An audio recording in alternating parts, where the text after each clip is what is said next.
Hello, in today's laboratory you'll be conducting an ELISA. Your TAs will introduce you to the antibody, its structure and function, and how we use these immune cells to our advantage. We can produce antibodies specific to an antigen by injecting an animal with the antigen and harvesting the antibodies the animal produces. Since the animal produces many different antibodies toward a specific antigen, these are referred to as polyclonal antibodies in this state. By isolating and culturing specific immune cells from these same animals, we can create monoclonal antibodies, which are all derived from one single immune cell. Monoclonal antibodies are directed toward a specific antigen. Antibodies can be used to detect peptides, proteins, antigens, and hormones. Furthermore, we can use an ELISA to identify a host of antigens in our various bodily secretions. Today's ELISA is a qualitative test, not a quantitative test, and is often used to detect pregnancy and for drug testing. ELISA stands for Enzyme-Linked Immunosorbent Assay. There are generally three primary ways in which to conduct the ELISA, these being the direct, indirect, and sandwich or capture ELISA.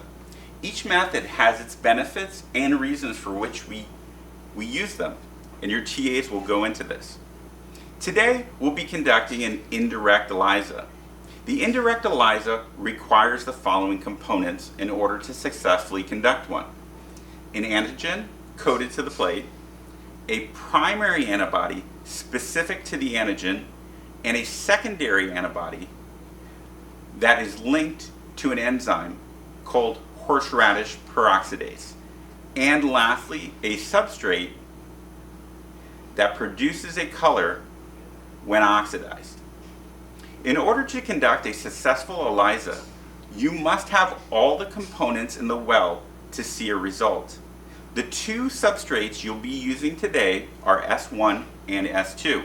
S1 contains aminosalicylic acid, which when oxidized produces a brown color, and S2 contains ABTS, which when oxidized produces a green color. Remember, a color will not be produced in any wells if any of the components of the indirect ELISA are missing. You will be given all the components to perform the ELISA today in a bag. You should begin by labeling your microtiter plate in the following manner: ABC 1, 2, 3, 4. Using the protocol in your manual, you will follow each step. In order to not cross-contaminate wells in the plate, you should use a different tip for removals and additions for each row. The steps are as follows. Add 50 microliters of antigen to rows 2, 3, and 4 using one tip. 2. Incubate at room temperature for 5 minutes. 3. Remove antigen from all wells using one tip. 4. Wash wells with 50 microliters of PBS buffer. Again, that's one tip. We're using one tip up to this stage. Step 5. Remove all PBS for each row. The reason for that is because we've only added antigen to rows 2, 3, and 4. So by using the same tip, we're not going to be cross-contaminating anything into these wells. Now from this point on, we must use a different tip for each of the rows. Step 6. Add 50 microliters of primary antibody to rows 1, 2, and 4. Each requires a different tip, so we're using 3 tips there. 7. Incubate plate at room temperature for 5 minutes. 8. Remove all primary antibody from rows 1, 2, and 4. We're using 3 tips here. 9. Wash wells with 50 microliters of PBS buffer. 3 tips again. 10. Remove all the PBS from rows 1, 2, and 4. 3 tips. Number 11. Add 50 microliters of secondary antibody to all wells. 4 tips this time. We're going to all wells. 12. Incubate plate at room temperature for 5 minutes. 13. remove all secondary antibody from all wells. 4 tips.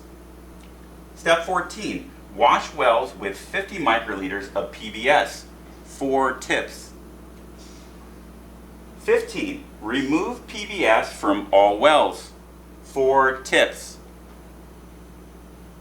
Step 16, your TA should have for you substrate 1 and substrate 2 at this stage. Substrate 1 should be added to rows 1 and 2. Substrate 2 should be added to rows 3 and 4. Step 17 is to incubate your plates at room temperature once again for 5 minutes. Following the incubation, step 18, is to view your results. So let's step back for a second and look to see what we did to each of the different rows. So to row 1, we added no antigen, because we only added antigen to 2, 3, and 4. We added primary antibody to row 1, but we didn't add it to row 3. Secondary antibody was added to all rows. S1 was only added to the first 2 rows and S2 to the second 2. So, if you remember what I said previously, in order for the ELISA to be successfully completed, one must have all the necessary components in the well. So after looking at what's in each row from what I have here on the board, you should be able to figure out where exactly you should expect a color change to happen and what that color change should be prior to conducting the experiment today. So let's see how close you can get to the expected result.